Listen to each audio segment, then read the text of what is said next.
Watch your step. Careful. I have never been so depressed in my entire life. Daddy.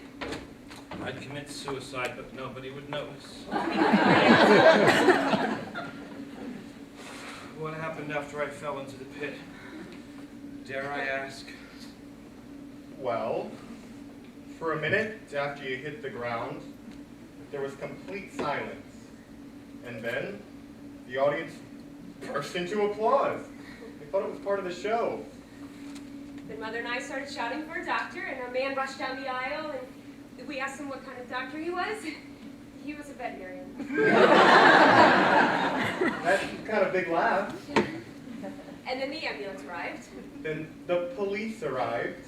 and Howard had to be sedated. And then we all went to the hospital. That's about it. Howard. My fiance, the one you gagged and tied in the closet. Ah. And how is your mother taking all this excitement? She's, leaving with Richard this afternoon. Ugh, I'm so sorry, Daddy.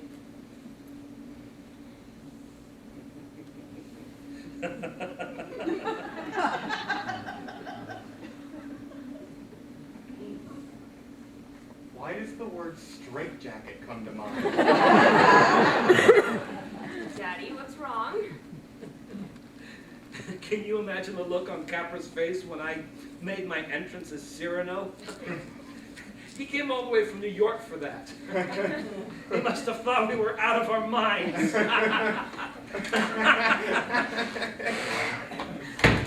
I'm leaving you, George. Yes, I know.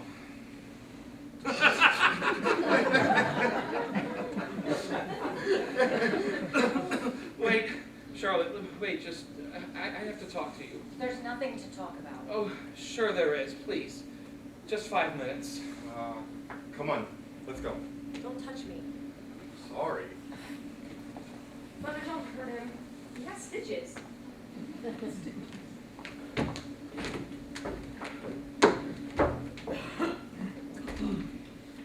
I'll give you 1 minute, George. Charlotte, I know you're disappointed about the film. And so am I, but is it really that important? 45 seconds. Oh, stop that. You can't just leave. You certainly can't run off with Richard. You would die prematurely. He'd bore you to death. Well, at least he's stable, mentally. What good is that if you're bored, for God's sake? 15 seconds. Oh, will you stop that? I'm sorry, George, but I have to go. Think, woman. Think for a minute. Use your brain. Think about all the fun we have together. Roaming from town to town like minor royalty. Signing autographs and doing interviews. My God. You'll be talking about my entrance as Cyrano for months. And what about all the joy you bring to people every week? Thousands of people. As Amanda and Roxanne and Lady Bracknell and Eliza Doolittle. You're an actress, Charlotte. It's in your veins. If you were caught in the spotlight of a runaway train, you'd break into a time step. It's a gift to be that reckless and insane. There are people out there in the darkness who are living through you, dreaming of what they could be through your voice. Are you really going to turn your back on them because you lost some measly role in a film?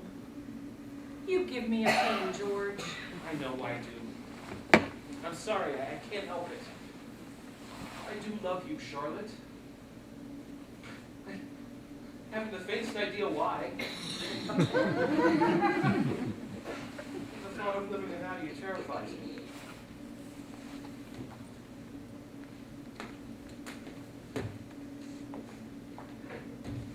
I wanted to be a movie star. I know you did. Oh, I wanted to be rich and famous. I wanted everybody to admire me.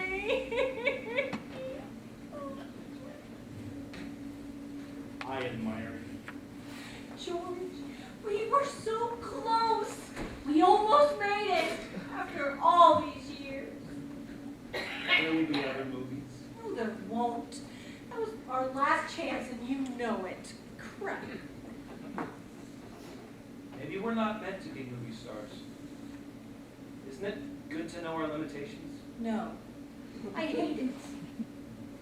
I find it rather comforting now that I think about it. I don't. I despise it. And I hate the fact that I'm getting older. I'm starting to look like Ed Sullivan. You're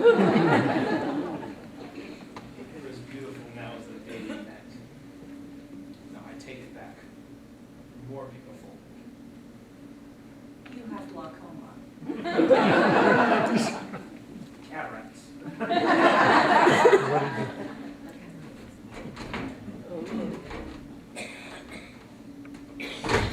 Oh, I take it this means we're not running off together. Oh, Richard, I'm so sorry. You must think I'm hateful. No, Can no. you ever forgive me? Well, Oh, you know I love you, Richard, just in a different way. I like his way better. Paul, stop it. You're in love with me and you know it. No, I'm not. Russ, Howard. Darling, how are you feeling? I'm okay. Just, Young man, I owe you a profound apology. no, you're fine. He thought you were someone else entirely. I still think it's unforgivable. It was a mistake. Did I say I was sorry? Would you all just be quiet? I have something I want to say. Please do. Absolutely. Russ, I can't go through with this. Howard. I mean, it's just too much pressure. Maybe it's just me, but I've never been tied up and thrown in a closet before. It was a mistake. I know, but, well, something else happened. I met this girl, and, Howard, honey, the cab is waiting. We'll be like a tree. all right, I'll be right there. Eileen? You haven't told them yet, have you? I was just about to. Well, this is a funny story. We met at the hospital. Well, we didn't meet there. We went steady. Back in high school here in Buffalo. And we started talking, and I thought, oh my God, she's so normal. And so we went to the cafeteria for some Jell-O, and we just sort of clicked. It was like magic. We just kind of knew. Couldn't you just eat them up? And you know what the best part is? You tell them. Go ahead. All right. She wants to start a family right away.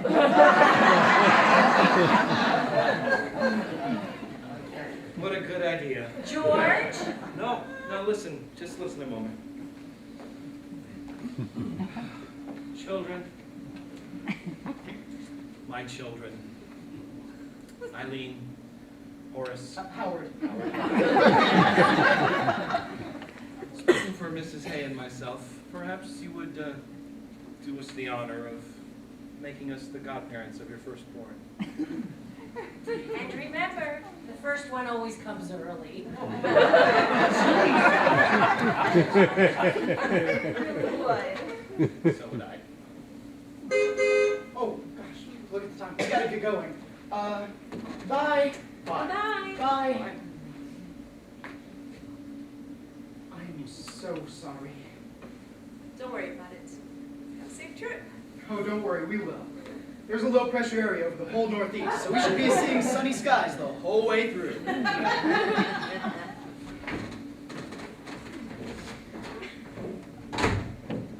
I guess I shouldn't have come back. Well, you wouldn't have if you'd known I was here. He said it 4 times. Roz, Daddy, Rosalind. stay out of this.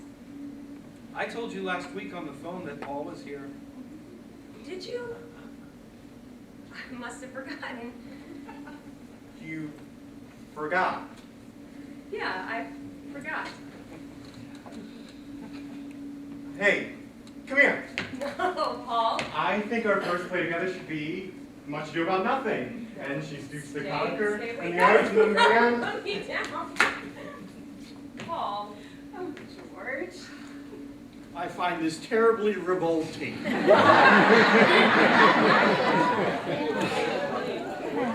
My family, my dearest family, I would like to make an announcement. That was not a matinee. That was a national disaster. Mother. What? George is making one of his speeches. Oh, how exciting calling you in. There comes a time in every man's life when he must step aside and pass the torch to the younger generation. This, I feel, is such a season for George and Charlotte Kay. To the two of you, we hereby present Romeo and his Juliet, Hamlet and Ophelia, Beatrice and her Benedick, and all those younger roles that your mother and I have now outgrown. Speak for yourself, dear. In the words of the man from Stratford, this rough magic I here abjure, and when I have required some heavenly music, which even now I do, I'll break my staff, bury it certain fathoms in the earth, and deeper than did ever plummet sound, I'll drown my book.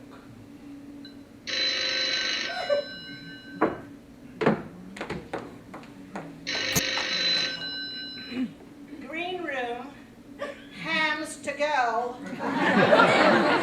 What? What? Frank?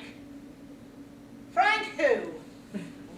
Well, I can't hear a word he's saying. No!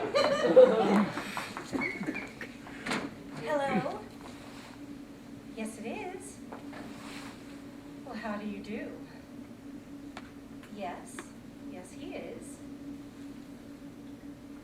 Well, that's lovely. Right? Right. Uh-huh. Goodbye. That was Frank Capra. He said his plane was delayed. He did not see the matinee, but he's in Buffalo now at his hotel, and he plans on attending tonight's performance. Oh my God, tonight?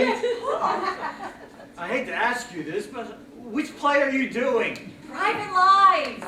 No, Cyrano. Oh, no. It has to be Cyrano. I wonder who Frank is. Definitely Private Lives.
Ladies and gentlemen, thank you for attending.